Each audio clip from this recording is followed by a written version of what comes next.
ಬಂಧವಲ್ಲದ ಬಂಧ ಅಧ್ಯಾಯ 11. ಶಾಶ್ವತ್ ಸತತವಾಗಿ ಸ್ವಪ್ನ ಮತ್ತು ಸ್ವಾತಿಯ ವಾದ ವಿವಾದ ಕೇಳುತ್ತಾ ಕುಳಿತಿದ್ದವನಿಗೆ ಕೋಪ, ಹತಾಶೆ, ಬೇಸರ ಎಲ್ಲವೂ ಬಂದು ಎದ್ದು ನಿಂತು ಕಿರುಚಿದ. ಸಾಕು ಮಾಡಿ ನಿಮ್ ಗಲಾಟೆ ರೀ. ನಾನು ಹೇಳ್ತಿರೋದ್ರಲ್ಲಿ ತಪ್ಪೇನಿದೆ? ಇವಳಿಗೆ ಮೋಸ ಮಾಡಿದ್ದು ನಾವಲ್ಲ, ಇವಳ ಸ್ವಂತದವರು. ಅವರ ಬಳಿ ನ್ಯಾಯ ಕೇಳಲಿ, ನಮ್ಮ ಬಳಿಯಲ್ಲ. ಒಪ್ಪಂದದ ಪ್ರಕಾರ ಏನೇನೋ ಆಗಬೇಕಿತ್ತೋ ಕೊಡುವುದಿತ್ತೋ ಅದೆಲ್ಲವೂ ಆಗಿದೆ. ಇನ್ಯಾಕೆ ಇವಳಲ್ಲಿ ಇರಬೇಕು? ಕಳಿಸಿ ಇವಳನ್ನ. ಸ್ವಾತಿ, ಸ್ವಲ್ಪ ಸುಮ್ಮನಿರು. ನಾನು ಯಾಕ್ರಿ ಸುಮ್ಮನಿರ್ಲಿ? ನನ್ನದೇನ್ರಿ ತಪ್ಪು? ನೋಡಿ, ನೀವು ಹೇಗೆ ನನ್ನ ಮದುವೆ ಆಗಿದ್ರು ನಾನಂತೂ ನಿಮ್ಮನ್ನು ಬಹಳ ಪ್ರೀತಿಸುತ್ತಿದ್ದೀನಿ. ದಯವಿಟ್ಟು ನನ್ನನ್ನು ನಿಮ್ಮಿಂದ ಹಾಗೂ ನಮ್ಮ ಮಗಳಿಂದ ದೂರ ಮಾಡಬೇಡಿ. ಸ್ವಪ್ನ, ಅಳಬೇಡ. ಮೊದಲು ನೀನು ರೂಮ್ಗೆ ಹೋಗು, ಹಾಯಾಗಿ ಮಲಗು. ಇಂತಹ ಸಮಯದಲ್ಲಿ ನೀನು ಹೆಚ್ಚು ಆಯಾಸ ಪಡಬಾರದು. ನೆಮ್ಮದಿಯಾಗಿ ಇರೋದು ಮುಖ್ಯ. ರೀ, ಅದು ಶಡಪ್ ಸ್ವಾತಿ. ಸ್ವಪ್ನ, ಹೋಗು ಮೇಲೆ. ನನ್ನ ಮಾತಿಗೆ ನೀನು ಮರ್ಯಾದೆ ಕೊಡ್ತೀಯಾ ಅಲ್ವಾ ಎಂದಾಗ ಸ್ವಪ್ನ ಸರಿ ಎನ್ನುವಂತೆ ತಲೆ ಆಡಿಸಿ ಮೇಲಿನ ಕೋಣೆಗೆ ಹೋದಳು. ಶ್ವಾಸಾಳು ಸ್ವಪ್ನಳ ಬಳಿಗೆ ಬಂದು ಅವಳನ್ನು ತಬ್ಬಿಕೊಂಡು ಮಲಗಿದಳು. ಸ್ವಪ್ನ ತನ್ನ ಮಗಳನ್ನು ಎದೆಗೆ ಅವಚಿಕೊಂಡು ಎಂದು ಬಿಡಲಾರೆ ಎನ್ನುವಂತೆ ಹಿಡಿದುಕೊಂಡಳು. ಅವಳ ಗರ್ಭಸ್ಥ ಶಿಶುವಿನ ಹೃದಯದ ಬಡಿತ ಇನ್ನೂ ಕೇಳಿಸುವಷ್ಟು ಮಗು ಬೆಳೆದಿರಲಿಲ್ಲ. ಆದರೂ ಹೊಟ್ಟೆಯ ಮೇಲೆ ಕೈಯಾಡಿಸಿ ಮನದಲ್ಲೇ, ನಿಮ್ಮಿಬ್ಬರ ಹಕ್ಕಿಗಾಗಿ ನಾನು ಹೋರಾಟ ಮಾಡ್ತೀನಿ ಎಂದಳು. ನಿಧಾನವಾಗಿ ಶ್ವಾಸಾಳ ತಲೆ ತಟ್ಟುತ್ತಾ ಹಾಡೊಂದನ್ನು ಗುನುಗುತ್ತಾ ಮಲಗಿ ನಿದ್ದೆ ಹೋದಳು.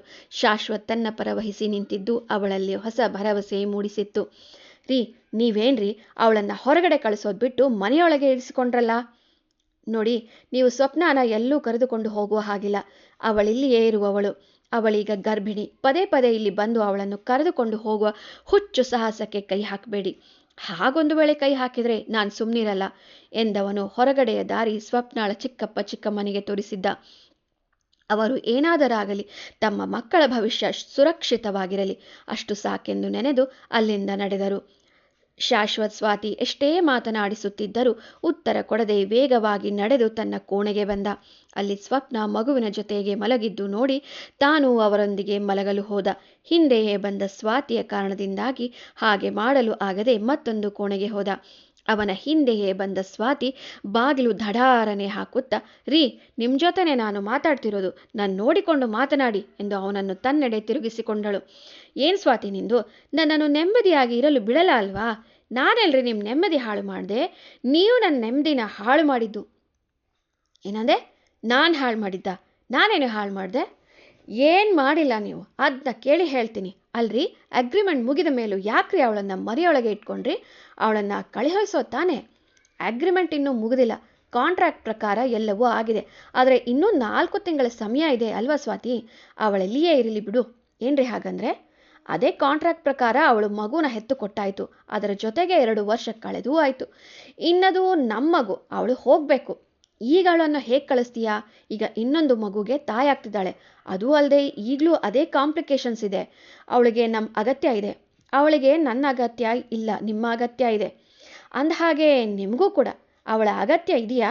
ಹಾಂ, ಇದೇನ್ರಿ ನೀವು ಅವಳ ಜೊತೆ ದಿನವೂ? ನಾನು ನಿಮಗೆ ಹೇಳಿದ್ದೆ ತಾನೇ, ಮಗು ಆಗುವವರೆಗೆ ಮಾತ್ರ ಅವಳು ನಮ್ಮ ಬೆಡ್ರೂಮ್ನಲ್ಲಿ ಇರಬೇಕು, ನಂತರ ಅವಳ ರೂಮ್ ಬೇರೆ ಆಗಬೇಕು ಅಂತ. ಮಗುವಾದ ನಂತರವೂ ಅವಳು ನಿಮ್ಮ ಜೊತೆನೇ ಇದ್ಲಾ? ಅಲ್ರಿ, ನೀವು ಅವಳನ್ನು ಮುಟ್ಟುವ ಮನಸ್ಸಾದರೂ ಹೇಗೆ ಮಾಡಿದ್ರಿ? ನನ್ನ ನೆನಪು ಬರಲಿಲ್ವಾ ನಿಮಗೆ? ನನಗೆ ಅನ್ಯಾಯ ಮಾಡ್ತಿದ್ದೀನಿ ಅಂತ ಅನ್ನಿಸ್ಲಿಲ್ವಾ? ಅಥವಾ ಇದು ಬೇರೆ ಯಾರ್ದೋನಾ? ನಿಮ್ಮ ತಲೆಗೆ ಕಟ್ಟೋಕೆ ನೋಡ್ತಿದ್ದಾಳಾ ಹೇಗೆ ಎಂದು ಕೊನೆಯ ಮಾತು ಆಡಿ ಮುಗಿಸುವ ಹೊತ್ತಿಗೆ ಶಾಶ್ವತನ ಕೈ ಬೀಸಿ ಬಂದು ಸ್ವಾತಿಯ ಕೆನ್ನೆಯ ಮೇಲೆ ಅಪ್ಪಳಿಸಿತ್ತು. ಸ್ವಾತಿ ಅವನ ಹೊಡೆತಕ್ಕೆ ತತ್ತರಿಸಿ ಹೋದಳು. ಹೊಡೆತ ತಿಂದ ಸ್ವಾತಿ ಹಾಸಿಗೆಯ ಮೇಲೆ ಬಿದ್ದವಳು ಚೂರುಗುಡುತ್ತಿದ್ದ ತನ್ನ ಕೆನ್ನೆಯನ್ನು ಮುಚ್ಚಿಕೊಂಡು ಎದ್ದು ನಿಂತಳು. ಅವಳ ಕಣ್ಣಲ್ಲಿ ನೀರು ತುಂಬಿದ್ದವು. ನನ್ನ ಮೇಲೆ ನೀವು ಕೈ ಮಾಡಿದ್ರಾ? ಇಷ್ಟು ಧೈರ್ಯ ನಿಮಗೆ ಹೇಗೆ ಬಂತು? ಇಷ್ಟೇನಾ ನಿಮ್ಮ ಪ್ರೀತಿ ನನ್ನ ಮೇಲಿರೋದು? ಈ ಕೆಲಸ ನಿನ್ನ ಹುಚ್ಚು ಹಠ ಆರಂಭವಾಗಿ ಅತಿರೇಕ ತಲುಪುವಾಗಲೇ ಮಾಡಿದ್ದರೆ ಇವತ್ತು ನಾನಿಂತಹ ಸ್ಥಿತಿಯಲ್ಲಿ ಇರುತ್ತಿರಲಿಲ್ಲ. ನಿನ್ನ ಪ್ರೀತಿ ನನ್ನನ್ನು ಬಲಹೀನನನ್ನಾಗಿ ಮಾಡಿತು. ಅದೇ ಸ್ವಪ್ನಾಳ ಪ್ರೀತಿ ನನ್ನನ್ನು ಶಕ್ತಿ ಹೊಂದಿ ಧೈರ್ಯದಿಂದ ಎದ್ದು ನಿಲ್ಲುವಂತೆ ಮಾಡಿತು. ಇದೇ ನಿಮ್ಮಿಬ್ಬರಿಗೂ ಇರುವ ವ್ಯತ್ಯಾಸ. ಅಂದರೆ ನಾನು ನಿಮಗೆ ಈಗ ಬೇಡದವಳ? ಅಂತಹ ಕೊರತೆ ನನ್ನಲ್ಲೇನಿದೆ? ನಾನೇನು ಸುಂದರಿಯಲ್ಲವೇ? ಸ್ವಪ್ನಾಳಿಗಿಂತ ಅಲ್ಲದೆ ಹೋದರೂ ಅವಳಿಗಿಂತ ಹೆಚ್ಚು ನಯ, ನಾಜೂಕು, ವಯ್ಯಾರ ನನಗಿದೆ. ಅಂತಹದು ಏನು ಕಂಡಿರಿ ಅವಳಲ್ಲಿ ಅಂತ ಇಷ್ಟು ಮರಳಾಗಿರುವಿರಿ?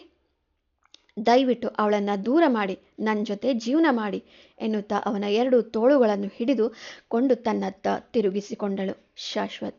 ಸ್ವಾತಿ, ನನ್ನನ್ನು ಇಕ್ಕಟ್ಟಿಗೆ ಸಿಲುಕಿಸುತ್ತಿದ್ದೀಯಾ? ಇಂತಹ ಪರಿಸ್ಥಿತಿ ತಂದವಳು ನೀನೆ. ನಾನೆಷ್ಟೇ ಬೇಡವೆಂದು ಗೋಗರೆದರೂ ಕೇಳದೆ ಸ್ವಪ್ನ ಜೊತೆಗೆ ನೀನೇ ಮುಂದೆ ನಿಂತು ಮದುವೆ ಮಾಡಿಸ್ದೆ. ಅವಳನ್ನು ನಾನು ದೂರವೇ ಇಟ್ಟರೂ ಮಗುವಿನ ವಿಷಯಕ್ಕೆ ಹತ್ತಿರವಾಗುತ್ತಾ ಹೋದೆ. ಯಾವಾಗ ಅವಳು ನನ್ನ ಮನಸ್ಸನ್ನು ಆವರಿಸಿದಳೋ ಗೊತ್ತಿಲ್ಲ.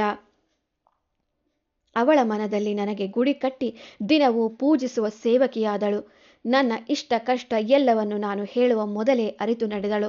ನನ್ನ ಮಗುವನ್ನು ಹೆರುವಾಗ ತನ್ನ ಪ್ರಾಣವನ್ನೇ ಪಣಕ್ಕಿಟ್ಟು ತಂದೆ ಎನ್ನುವ ಸ್ಥಾನ ತಂದುಕೊಟ್ಟವಳು. ಮಗು ಮತ್ತು ನನ್ನನ್ನು ಈ 4 ವರ್ಷದಲ್ಲಿ ಎಷ್ಟು ಚೆನ್ನಾಗಿ ನೋಡಿಕೊಂಡಳೆಂದರೆ ನಾನು ಕಾಂಟ್ರಾಕ್ಟ್ ಮರೆಯುವಂತೆ ಮಾಡಿತು. ಸ್ವಪ್ನ ಈಗ ಮತ್ತೊಮ್ಮೆ ತಾಯಿ ಆಗ್ತಿದ್ದಾಳೆ. ಇಂತಹ ಸಮಯದಲ್ಲಿ ಅವಳನ್ನು ಹೇಗೆ ದೂರ ಮಾಡಲಿ? ಸರಿ, ಅವಳು ಮಗು ಹೆತ್ತ ನಂತರವಾದರೂ ದೂರ ಕಳಿಸುವಿರಾ? ಶಾಶ್ವತ್ ಸ್ವಾತಿಯ ಪ್ರಶ್ನೆಗೆ ಏನೆಂದು ಹೇಳುವ? ನಿರೀಕ್ಷಿಸಿ ಮುಂದಿನ ಸಂಚಿಕೆ.